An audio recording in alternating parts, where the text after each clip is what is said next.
Hello friends, आज हम लोग बायोलॉजी पढ़ेंगे जो कि कॉम्पिटिटिव एग्ज़ाम में इसका बहुत रोल होता है। जैसे देखिए, बायोलॉजी हम लोग शुरुआत से पढ़ेंगे, शुरुआत से यानी जीव विज्ञान, बायोलॉजी। बायोलॉजी का हिंदी क्या होता है? जीव विज्ञान। जीव विज्ञान, जीव विज्ञान दो पार्ट में होता है। एक होता है जूलॉजी यानी जंतु विज्ञान,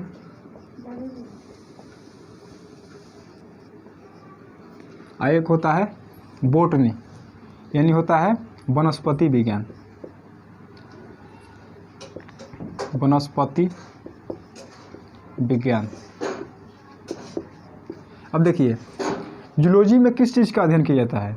तो जूलॉजी में जीव में सभी जीव, जैसे कि मानव, जीव, जानवर, कीट पतंग, हर चीज़ का अध्ययन किया जाता है। और वनस्पति विज्ञान में पेड़ पौधा का अध्ययन किया जाता है। पेड़ पौधा, छोटा से लेकर बड़ा तक। तो हम लोग यहाँ से स्टार्ट कर रहे हैं। जीव विज्ञान में जंतु विज्ञान में कोशिका यानी सेल से स्टार्ट करेंगे पढ़ना। सेल यानी कोशिका, सेल यानी कोशिका। हम लोग कोशिका से पढ़ना स्टार्ट करेंगे और ऐसे पढ़ते हुए आगे निकल जाएंगे। जैसे कोशिका के अध्ययन को क्या कहते हैं? कोशिका के अध्ययन को क्या कहते हैं? कोशिका के अध्ययन को कहते हैं साइटोलॉजी। कोशिका के अध्ययन को साइटोलॉजी बोलते हैं। और नेक्स्ट आता है खोज किसने किया था? खोज, तो खोज किया था क्या? Robert Hooke. रॉबर्ट हुक जो कि मृत कोशिका का खोज किया था। मृत कोशिका का खोज किया था। रॉबर्ट हुक जो था मृत कोशिका का खोज किया था। उसी में क्वेश्चन है कि जीवित कोशिका का खोज कौन किया था? जीवित कोशिका को खोज कौन किया था? तो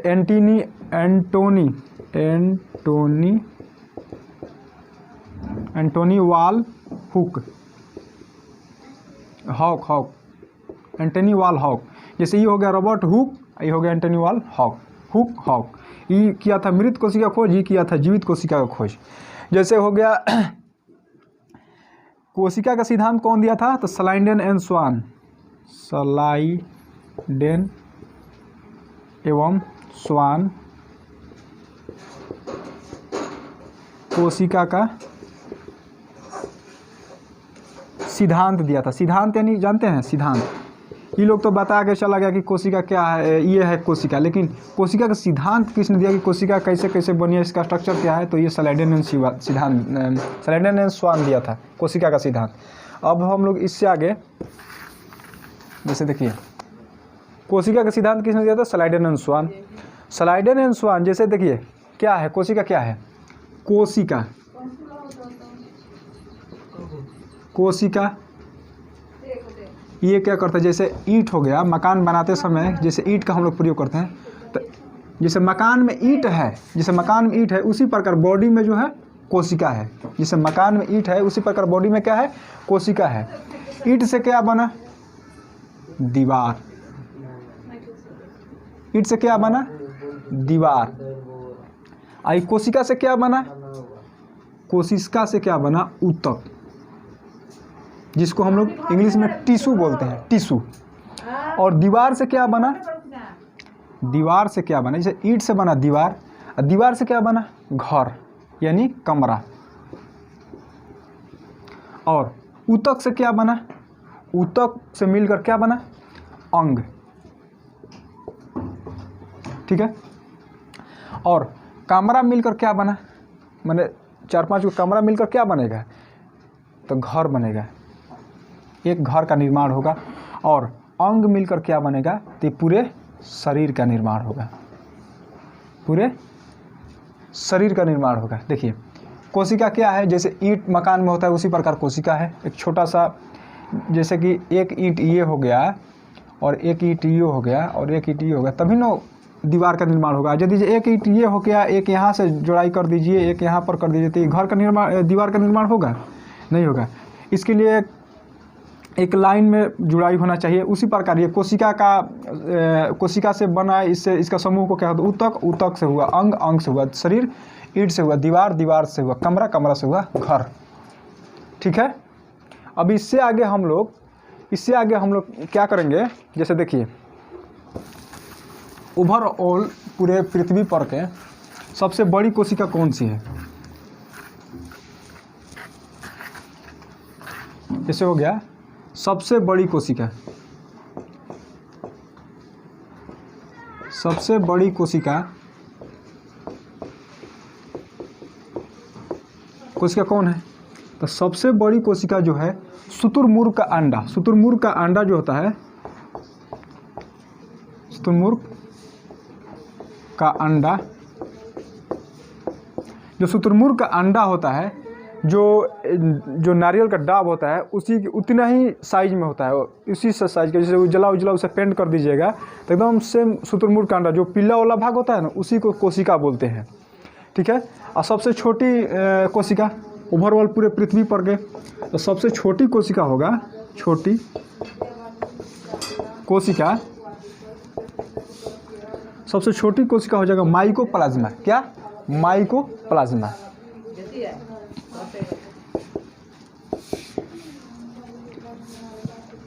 सबसे छोटी कोशिका माइकोप्लाज्मा।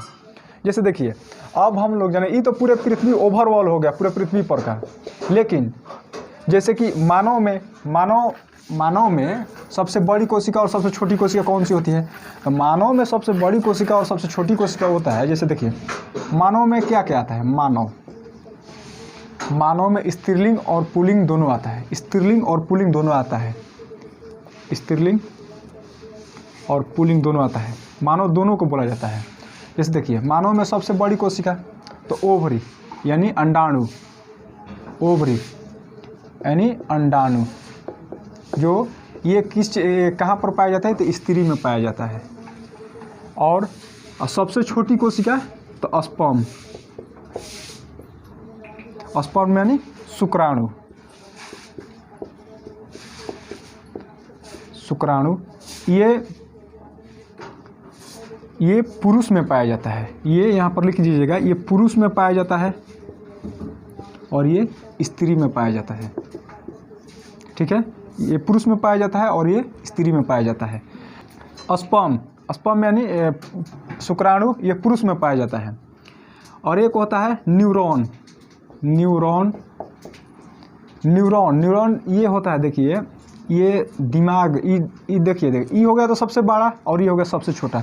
लेकिन लंबी कोशिका जो होती है मानव में, वो दिमाग में पाई जाती है। जैसे दिमाग का जो इति होता है, न्यूरॉन होता है, सेल होता है, दिमाग के सेल को ही न्यूरॉन बोलते हैं। उसका उसी को लंबी को, न्यूरॉन जो होता है दिमाग में, वही सबसे लंबी सेल होती है। दिमाग की कोशिका को ही न्यूरॉन बोलते हैं और ये दिमाग की कोशिका ही लंबी कोशिका होती है। और इसके आगे हम लोग बढ़ते हैं। जैसे देखिए इसके आगे क्या हो जाएगा कि कोशिका विभाजन सबसे ज़्यादा कहाँ पर होता है, कोशिका विभाजन सबसे ज़्यादा होता है सेल डिवीजन,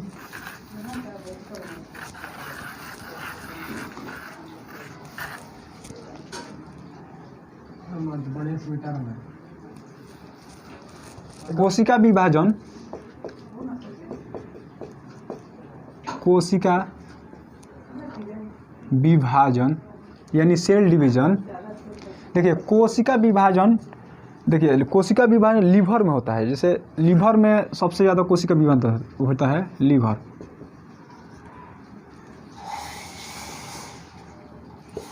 और सबसे कम कोशिका विभाजन ब्रेन में होता है, यानी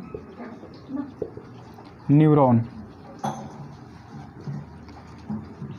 जो शरीर के दाहिने हिस्से में होता है लीवर। इसमें सबसे ज़्यादा कोशिका विभाजन होता है। यहीं देखते हैं कुछ हो भी जाता है, जैसे टूट फूट कट फट भी जाता है, तो ऑटोमेटिक ये क्या कर लेता है, रिकवर कर लेता है। दाहिने साइड शरीर का दाहिना साइड में होता है लीवर। और ये ब्रेन में न्यूरॉन, इसमें कोशिका विभाजन ना ही होता है, माने कि ना के बराबर होता है। देखिए इसमें न्यूरॉन होता है, न्यूरॉन जो कि 90% होता है, इससे बनता है। एक होता है गिलियल सेल, इसमें 10% केवल कोशिका विभाजन होता है। ये 10% से ही ग्लियल सेल से, देखिए इसमें तो कोशिका विभाजन नहीं होता है, इसमें होता है लेकिन 10% होता है। 10% से ही ब्रेन ट्यूबर जैसे बड़ी बड़ी बीमारियाँ हो जाती है। तो कोशिका विभाजन इतना अच्छा चीज़ नहीं है जितना आप सोच रहे हैं, लेकिन शरीर में सबसे ज़्यादा कोशिका विभाजन मानव में दाहिना साइड होता है, जो कि लीवर में होता है। और इससे आगे हम लोग पढ़ेंगे जैसे कि कोशिका में क्या क्या होता है, एक सेल में कौन कौन से पार्ट्स मौजूद रहते हैं। जैसे देखिए कोशिका का आकार ऐसा होता है, ये हो गया कोशिका, ठीक है। और इसको बोलते हैं,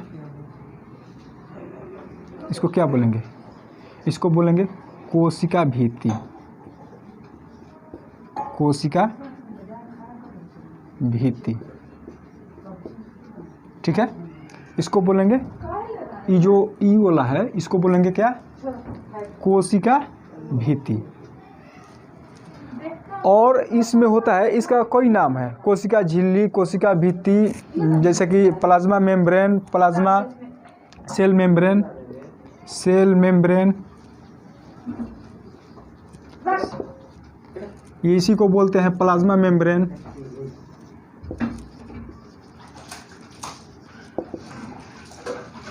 कोशिका झिल्ली भी बोलते हैं, कोशिका भित्ति बोलते हैं। इसका कितना नाम है, देखिए इसमें एक होता है माइटोकॉन्ड्रिया, ठीक है।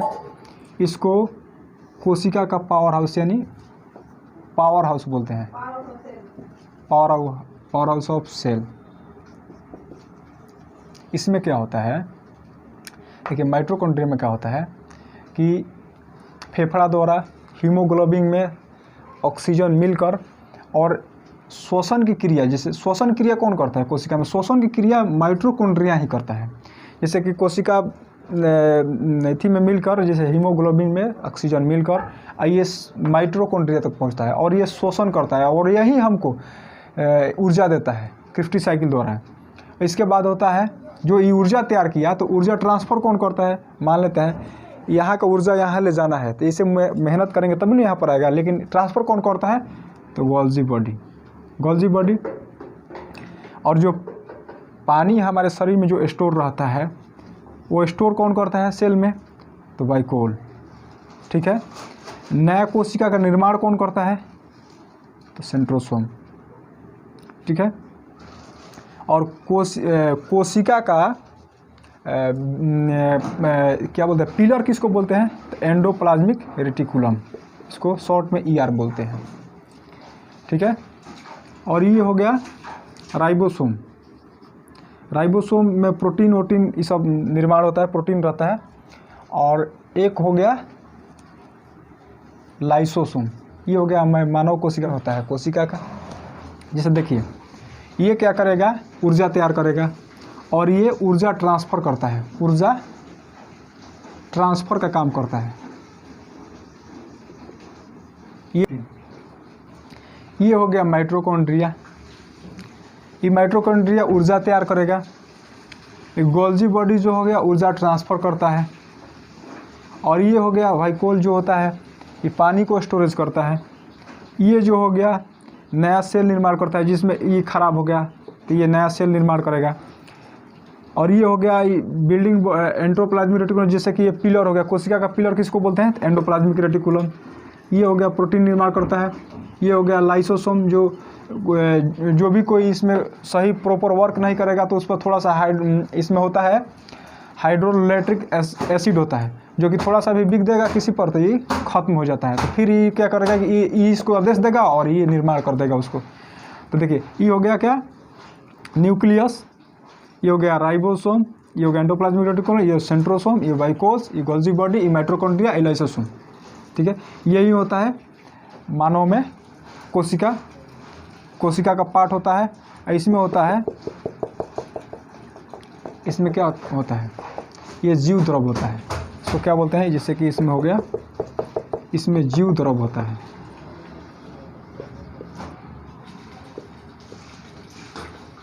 ये आपस में ये टकराए ना। देखिए एंडोप्लाज्मिक रेटिकुलम का एक ऐसा शेप होता है, एंडोप्लाज्मिक रेटिकुलम का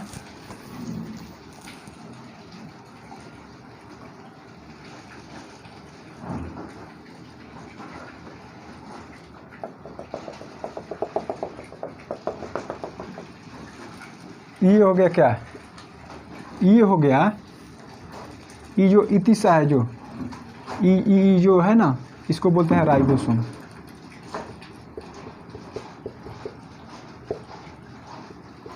यही प्रोटीन का निर्माण करता है। और ये जो स्मूथ वाला भाग हो गया, स्मूथ, इधर होगा खुरदुरा भाग, इधर होगा स्मूथ, ये क्या करेगा, वासा यानी फैट, ये फैट का निर्माण करता है। इस यहाँ फैट होता है, ये फैट का निर्माण करता है, और ये राइबोसोम प्रोटीन का निर्माण करता है। बस आज के क्लास में इतना ही, इससे आगे मैं नेक्स्ट वीडियो में बताऊंगा। यदि मेरा वीडियो अच्छा लगे तो लाइक शेयर सब्सक्राइब कीजिए मेरे चैनल को।